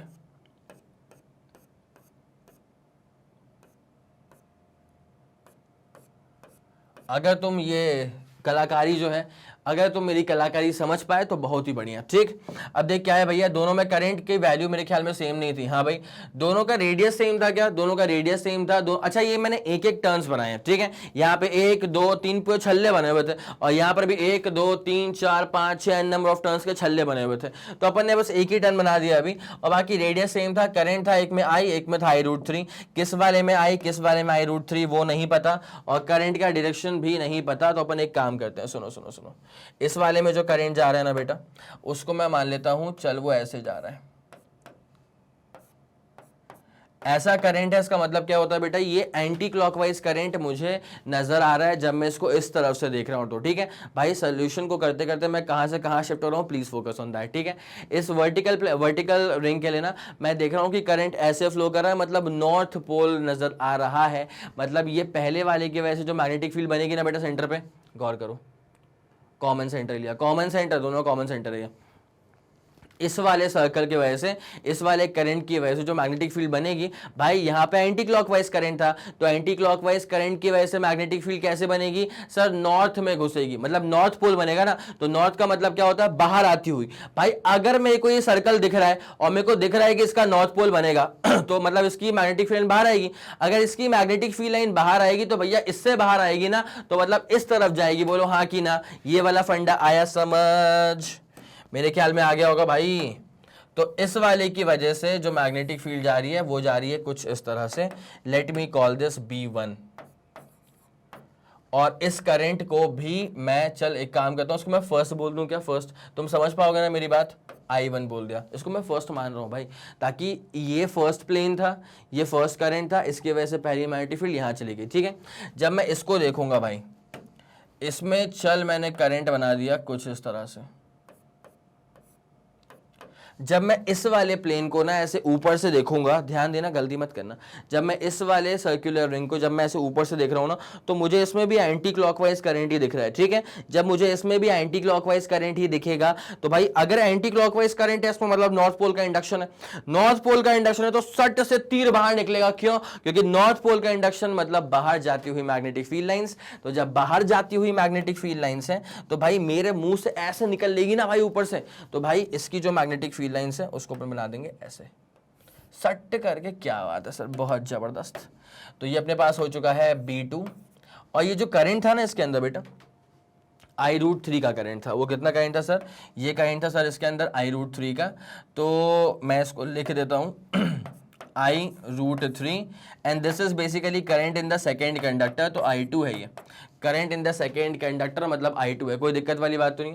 तो भाई अब इस पर्टिकुलर पॉइंट पे दो तरह की मैग्नेटिक फील्ड लाइंस हैं, और दोनों काम कर रही हैं कितने एंगल पे सर? दोनों काम कर रही हैं 90 डिग्री के एंगल पे। हाँ कि ना सर, दोनों की दोनों मैग्नेटिक फील्ड लाइन जो है वो 90 डिग्री के एंगल पे काम कर रही हैं। तो बस नेट मैग्नेटिक फील्ड निकालना, आराम से निकाल देंगे। तो B1 एंड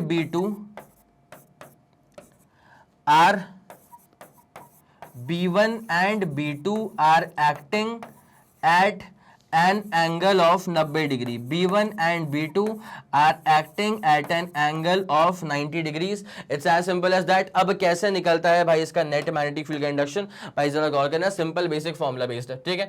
तो पहले अपन एक काम तो करें, B1 तो निकाल लें। तो B1 का मतलब क्या होता है, ये पहली वाली की वजह से, तो क्या हो जाएगा KI अल्फा, मतलब 2 पाई KI अल्फा, और R कितना है इसका? R तो रेडियस R के बराबर होगा, ठीक है। ये एक टर्न के लिए था, अपने पास अगर n नंबर ऑफ टर्न्स है तो ये अपने पास फॉर्मूला बन जाएगा, ठीक है। एंड अगर मैं B2 निकालूं तो भैया एक टर्न के लिए क्या होता है, K करंट कितना है दूसरे वाले में i√3, तो के आई, इसका अल्फा कितना होगा भाई, कंप्लीट सर्कल मतलब 2 पाई, तो k I alpha upon radius कितना है सर इसका आर है, एक टर्न के लिए था ये, अगर एन नंबर ऑफ टर्न है तो एन से मल्टीप्लाई कर दिया, कोई दिक्कत वाली बात नहीं है, ठीक है। अब देख क्या होता है भाई, जो टोटल मैग्नेटिक फील्ड का इंडक्शन आएगा वो आएगा क्या, अंडर रूट ऑफ B1 का स्क्वायर प्लस B2 का स्क्वायर। अब तुम भी जानते हो कि plus twice of B1 B2 cos 90 होता है, लेकिन cos 90 की जो वैल्यू है वो हो जाएगी 0, तो कोई फायदा नहीं है तीसरे वाले टर्म को लिखने से भी, कोई फायदा नहीं है इसमें, ठीक है। तो अपन एक काम करते हैं, जो टोटल मैग्नेटिक फील्ड का इंडक्शन बचेगा सेंटर पे, अंडर रूट ऑफ, भाई मेरे B1 कितना है, एक काम करना मल्टीप्लाई कर इसको, तो भाई जब मैं इसको मल्टीप्लाई करूंगा तो मुझे क्या चीज वहां से, अच्छा ठीक है ठीक है ठीक है, N K I 2 pi upon are का स्क्वायर, बोलो हाँ ठीक है सर, प्लस क्या हो जाएगा, अभी जरा दूसरे वाले का स्क्वायर करना, तो भाई यहां पर भी क्या हो जाएगा, N K I 2 pi upon are का स्क्वायर हो जाएगा। सर एक चीज छूट गई, मैंने बोला क्या छूट गया सर, वो √3 का भी स्क्वायर होगा, मैंने बोला कितना हो जाएगा √3 का स्क्वायर, सर √3 का अपन स्क्वायर करेंगे तो वो हो जाएगा 3, बढ़िया कोई दिक्कत नहीं यहाँ पे, ठीक है। तो ये अपने पास फर्स्ट चीज हो गई, अपने पास वो सेकंड चीज है, उसका अपन ने स्क्वायर तो कर दिया, सबका स्क्वायर और √3 का स्क्वायर 3 बच गया, ठीक है। तो इवेंचुअली ना तुम्हारे पास जो ये बचेगा ना बेटा, वो ऐसा बचेगा, under root of N K I 2 pi upon are का स्क्वायर, और उसके बाद 1 + 3 करेंगे तो अपने पास ये हो जाएगा 4, तो मतलब this thing is existing for 4 times, ठीक है। जब इसको मैं रूट के बाहर निकालूंगा ना, तो टोटल मैग्नेटिक फील्ड का इंडक्शन जो रहेगा बेटा, वो किस तरफ जाएगा अपने पास, ये अपने पास कितना 2, तो मतलब 4 रूट के बाहर आ गया तो 2 बन जाएगा, तो 2, और उसके बाद फिर यहाँ पे क्या हो जाएगा, N K I 2 pi upon are, बाकी अगर तुम चाहो तो तुम के को खोल सकते हो μ0/4 पाई में, फिर यहाँ पे काटा पीटी तुम मचा सकते हो, लेकिन मेजरली जो तुम्हारे पास आंसर आएगा वो ये आ जाएगा, 2 N K I 2 pi upon सिर्फ आर का स्क्वायर भी नहीं, सिर्फ R, it is as simple as that. ये रहेगा तुम्हारे पास में कंप्लीट फाइनल आंसर, ये रहेगा तुम्हारे पास में कंप्लीट फाइनल आंसर। जल्दी इसका स्क्रीनशॉट ले लो, मेरे ख्याल में आपको पूरा इत्मीनान से समझ में आ चुका होगा, अच्छे से आ गया होगा समझ में, ठीक है। अब आपसे अगर ये पूछे कि सर इसका जो रिजल्टेंट का डायरेक्शन है सर वो कहाँ जाएगा, तो मैं सीधे ये बोल सकता हूँ कि भाई देखो यार क्या लगा ना, मुझे क्या लगा, B1 इस तरफ था, B2 इस तरफ था, तो उसका रिजल्टेंट जो है ना वो इस तरफ कहीं गया होगा, and that is going to be called as B subscript T, that is total magnetic field का इंडक्शन B सबस्क्रिप्ट T, या मैं B सबस्क्रिप्ट R भी यूज कर सकता हूं for representing resultant magnetic field का इंडक्शन, ठीक है। हो गया इसका screenshot, 3 2 1 ready go, super clear, super done, हाँ जी क्लियर। और मैं ये नहीं बोल रहा हूं कि एकदम बीचों बीच 45 डिग्री पे निकल जाएगा, ठीक है। अगर B1 B2 दोनों बराबर होते तो निकलता 45 डिग्री पे, पर दोनों बराबर नहीं है, इसलिए मैंने एंगल के बारे में कुछ जिक्र नहीं करा यहाँ पे, ठीक है। Okay done sir, clear. So this was the 10th question for you, numericals on magnetic field induction. इसी के साथ होता है समाप्त। मुझे उम्मीद है कि आपको हर एक बात शानदार तरह से समझ में आ गई होगी। अगर आपको लग रहा है कि हाँ इस वीडियो को देख करके अब मेरे सारे कॉन्सेप्ट क्लियर हो गए हैं, अब सवाल मुझे फंसा नहीं सकता, अब सवाल आराम से अपन खेल लेंगे, तो मतलब वीडियो ने आपकी हेल्प करी है। और अगर इस वीडियो को देख के आपकी हेल्प हुई है तो ज़रा इस वीडियो पर अपना प्यार बरसाएं, इस वीडियो को लाइक करें, सबसे इंपॉर्टेंट बात इस वीडियो को शेयर कर दो अपने सारे मित्र मंडल में, सबको बता दो कि मैग्नेट ब्रेन्स में फिजिक्स में क्या क्या शानदार चीज़ें ऐड हो चुकी हैं और क्या ज़बरदस्त चीज़ें आपको प्लेलिस्ट में और भी जल्द से जल्द मिलने वाली हैं। Just keep yourself updated in the playlist, ठीक है। अगर आपका कोई भी फीडबैक है, सजेशन है, तारीफ है या बुराइयां हैं या जो कुछ भी है, तो वो बड़े ही प्यार भरे शब्दों में आप अपनी सारी बातें मुझ तक पहुंचा सकते हैं यूजिंग द कमेंट सेक्शन। अगर आपका फीडबैक देख के लगता है कि भैया ये फीडबैक जेन्युइन है, उस पर काम किया जाना चाहिए, तो काम किया जाएगा, दैट्स अ गारंटीड थिंग। इसी के साथ करता हूं क्लास को यहीं पर समाप्त। और जैसे कि आप सब जानते हैं कि मैग्नेट ब्रेन्स जो प्रोवाइड करता है वो है English medium as well as Hindi medium वाली classes with entire full complete syllabus coverage, CBSE board, Delhi board, Bihar board, UP board, MP board, Rajasthan board और वैदिक मैथ्स क्रैश कोर्स और स्पोकन इंग्लिश। इसके अलावा अगर आपको कोई भी इंफॉर्मेशन चाहिए तो आप मैग्नेट ब्रेन्स के ऑफिशियल वेबसाइट पर विजिट कर सकते हैं। Thank you so much.